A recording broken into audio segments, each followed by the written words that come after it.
रुपए के कथित घोटाले के मामले में प्रवर्तन निदेशालय ने उद्धव ठाकरे गढ़ के विधायक रविंद्र वायकर से 8.5 घंटे तक पूछताछ की।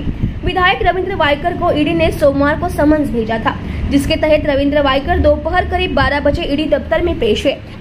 फिर वह रात करीब 8:30 बजे ईडी दफ्तर से बाहर निकले।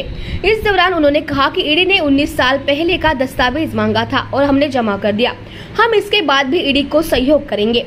ईडी दफ्तर से बाहर आने के बाद रविंद्र वायकर ने कहा, 19 साल पुराने दस्तावेज देना मुश्किल था, इसमें समय लगा। इतने साल बाद निर्माण को अनधिकृत घोषित कर दिया गया। 1 करोड़ 62 लाख का मामला सिर्फ 19 साल में बना, लेकिन इकबाल सिंह चहल को बताना चाहिए कि उन्होंने अनुमति क्यों दी। 500 करोड़ का आंकड़ा राजनीतिक दबाव के कारण सामने आया है। अगर ईडी दोबारा बुलाए तो इसकी दोबारा जांच की जाएगी। वायकर के वकील मोहन टेकावड़े ने कहा कि हमने ईडी अधिकारियों द्वारा मांगे गए दस्तावेज उपलब्ध करा दिए हैं। हमने 19 साल के दस्तावेज जमा कर दिए हैं। हम ईडी के साथ सहयोग जारी रखेंगे। रविंद्र वायकर ने ईडी द्वारा पूछे सवालों पर जवाब दिया।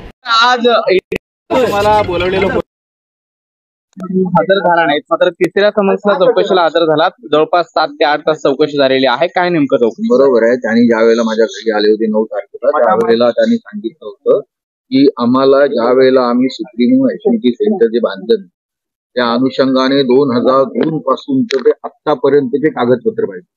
आता तुम्ही सांगाल 19 वर्ष 20 वर्षाचे कागदपत्र तुम्ही ताबडतोब एका आठवड्यात देऊ शकता का, हा प्रश्न होता। आणि त्यामुळे मी त्यांना वेळ मागून मागवलं होतं। एक तर माझी तब्येत बरोबर नव्हती, हा एक दुसरा इश्यू होता, परंतु या एवढ्या कागदपत्र जमवून आणून देणं, आता इन्कम टॅक्सच्या कायद्याप्रमाणे तुम्हाला माहिती 7 वर्षाचं संपूर्ण द्यायला पाहिजे किंवा 7 किंवा 8 वर्ष जास्तीत जास्त तुम्ही ते करू शकता। परंतु यांनी जर 19 वर्षाचं सर्व एकदम मागितल्यानंतर तर द्यायला वेळ लागला होता। परंतु मी त्यांना आज वेळ दिला होता, त्यांनी दिला होता, त्या पद्धतीने मी त्यांच्याकडे आलो। त्यांनी जे काही प्रश्न विचारले होते, मुंबई महानगरपालिकेच्या माध्यमातून जी माझ्या तक्रार केली गेली होती बांधकामाची, जो मी क्लब ऍक्टिव्हिटी सेंटर बांधलं होतं त्याला ओसी वगैरे सर्व होती आणि जवळजवळ 19 वर्ष ते चाललं, तेव्हा कुठली कंप्लेंट झाली नव्हती।